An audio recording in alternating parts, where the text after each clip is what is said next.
Hello students, आज acid base और salt के सेकंड पार्ट में हम देखते हैं एक्सक्लूसिवली थोड़ा बहुत एसिड के बारे में कि जनरल इंफॉर्मेशन क्या है।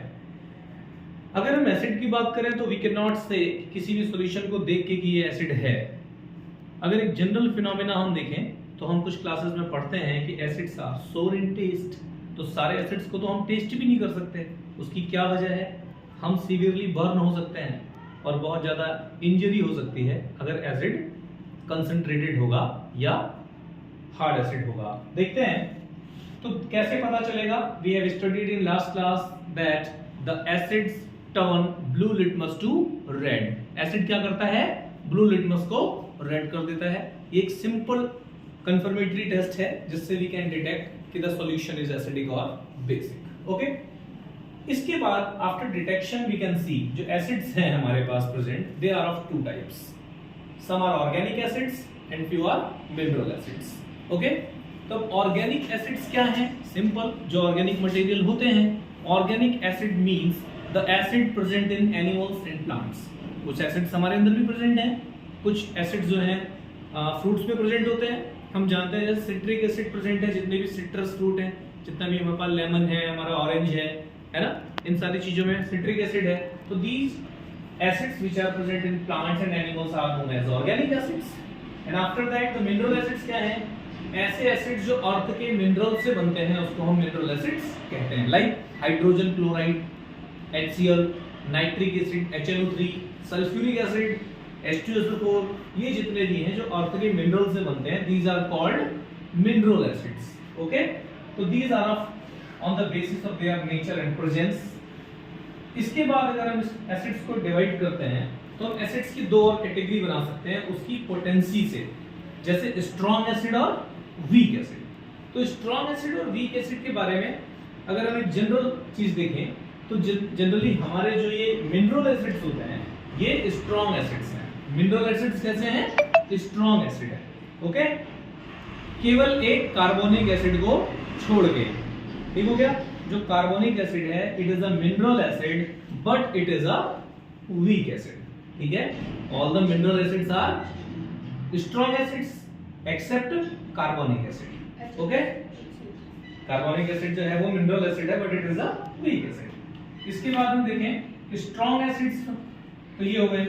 और वीक एसिड कितने होते हैं? जो भी ऑर्गेनिक एसिड्स हैं, जितने भी ऑर्गेनिक एसिड्स हैं जो एनिमल्स और प्लांट में प्रेजेंट हैं, these all are weak acids. Okay, weak in the sense आप देखते हैं कि ये इतने ज्यादा स्ट्रांग नहीं होते कि ये हमें बर्न कर दें। अगर बहुत ज्यादा स्ट्रांग होते तो हम कभी भी ऑरेंज या जो दूसरे भी सिट्रस फ्रूट्स हैं, लेमन वगैरह का यूज नहीं कर पाते। ठीक हो गया, बात समझ में आ गई? Yes sir. फिर कुछ चीजें होती हैं जब हम एसिड की बात करते हैं, आपने सुना होगा कि कंसंट्रेटेड एसिड है या डाइल्यूट एसिड है। ठीक है, तो कंसंट्रेटेड एसिड का मतलब होता है कि there is minimum possible amount of water present in it.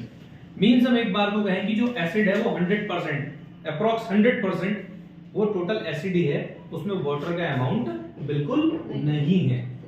तो हम उसको कह देते हैं कि minimum possible amount of water जब प्रेजेंट होता है तो उसको हम क्या कहते हैं? कंसंट्रेटेड एसिड कहते हैं। डाइल्यूट एसिड क्या है? डाइल्यूट एसिड का मतलब होता है जब हम एसिड में वाटर मिक्स कर देते हैं। सपोज हमने 1 ml एसिड लिया और उसमें 9 ml वाटर डाल दिया। ठीक है, तो टोटल सॉल्यूशन कितना बन गया? 10 ml। Now this acid is 10 times diluted. कितने टाइम डाइल्यूट हो गया? 10 टाइम्स, क्योंकि हमने इसमें वाटर ऐड कर दिया। ओके, तो ये हमारा डाइल्यूट एसिड होता है। और कंसंट्रेटेड एसिड तो हमने बताया कि जो minimum possible amount of water होगा या मिनिमम बिल्कुल भी नहीं होगा उसको हम बोलेंगे this is concentrated acid. Okay, अब यहाँ पे एक इंपॉर्टेंट क्वेश्चन आता है कि when we dilute acid then we add concentrated acid to water और वाटर टू कंसंट्रेट एसिड। यानी जब हम एसिड को कंसंट्रेट से डाइल्यूट करेंगे तो हम एसिड में वाटर मिक्स करेंगे या वाटर में एसिड मिक्स करेंगे। इसके पीछे क्या है, और ये इंपॉर्टेंट क्वेश्चन भी है। ठीक है, तो इसके पीछे बहुत सिंपल सा लॉजिक है, ये हम देखेंगे। हम क्या करते हैं, जब भी हमें एसिड को डाइल्यूट करना है, एसिड टू वाटर, यानी हम एसिड को ग्रेजुअली धीरे धीरे वाटर में डालते हैं और साथ में स्टिर करते रहते हैं। यानी हमने वाटर ले लिया और जिस एसिड को हमें डाइल्यूट करना है उस एसिड को ड्रॉप बाय ड्रॉप, ठीक है, डालेंगे और उसको स्टिर करते रहेंगे, हिलाते रहेंगे। ऐसा हम क्यों करते हैं? अगर हम क्या करें, वाटर ले लें, पहले क्या ले लें, वाटर, ठीक हो गया, और उसमें एसिड को डालना है, तो क्या होगा, जब भी वाटर और एसिड आपस में रिएक्ट करते हैं तो वाटर और एसिड आपस में रिएक्ट करके क्या बनाते हैं, एक तरह से बॉम्ब बना देते हैं। वो एक्सप्लोसिव यानी विस्फोट होता है, हीट जनरेट होती है, ठीक हो गया। जब भी कोई स्ट्रॉन्ग एसिड वाटर से रिएक्ट करेगा तो वो स्प्लैश होगा, बहुत तेज उसमें से एनर्जी रिलीज होगी, ठीक है ना, वो बाहर को निकलेगा, ठीक हो गया। तो हम क्या करेंगे, जब हम थोड़ा सा एसिड 1 ड्रॉप 2 ड्रॉप एसिड डाल के उसको स्टिर करेंगे तो हीट तो भी जनरेट होगी, मगर वो हीट का अमाउंट बहुत कम होगा। तो वाटर ज्यादा है, वाटर का अमाउंट ज्यादा है, एसिड का अमाउंट कम है, तो जो हीट जनरेट होगी वो उस वाटर में ही डिसॉल्व हो जाएगी, तो कोई भी वो स्प्लैश नहीं होगा। बट हम रिवर्स करें कि हमने एसिड ले लिया और फिर उसमें ड्रॉप बाय ड्रॉप हम वाटर डाल रहे हैं, ये एक साथ डाल दिया वाटर, तो क्या होगा भाई, वाटर आएगा और वो एसिड के साथ जैसे रिएक्ट करेगा, वो वाटर की अमाउंट तो बहुत कम है, एसिड की ज्यादा है, तो एसिड विल स्प्लैश। और अगर वो हमारे सामने, हमारा मुंह है उसके सामने, तो हमारे मुंह पे या आसपास में जितनी भी चीजें हैं वहां पे उनको वो डिस्टर्ब करेगा, ठीक है। तो क्वेश्चन होता है कि जब हम कभी भी कंसंट्रेट एसिड को डाइल्यूट करते हैं तो हमेशा हम क्या करते हैं, एसिड को ड्रॉप बाय ड्रॉप वाटर में डालते हैं, बिकॉज जो ड्रॉप बाय ड्रॉप हम डालेंगे the heat will generate, a slight heat will generate, and this slight heat will be absorbed by large amount of water, ठीक हो गया।